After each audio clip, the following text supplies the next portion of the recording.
Hallo, fáilte chun cheann luúracin a Seálaigh. Is mis Ricky. Agus is Misha Allison. Tá sin ar a bhlog seo a chur ar bhog is an sealtaí an sil in sil acinne, sé sin sil na Gaelic. Seag, foscail sin ineach bhagte sil na Gaelic thar sin na bucin seachcan in Haróil, go háid seachcan sonríte. Mod. Nis ha mi híns Ricky Gléchardal, bí sin teanú chabór a hóla cam cóbag. A chafán inrúd ar cóisirin. Ha mise an cóisirin loch. Sí sé, cóisiir scíad a bhach. Agus is an éilá gach bliana ha sin adal in nai I chéile. Ha sin na dúlaid a bhlog seo is seachtnaí gaibh in mod acinne, tuh éile I an chamra.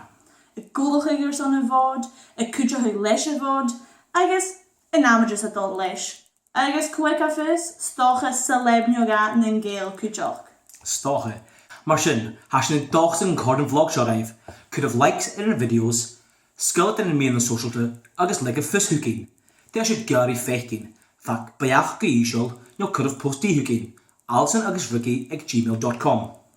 Agus ma chi siar a strashin, nach chick she's brin rein. Agus ma sin a gavad, G&T.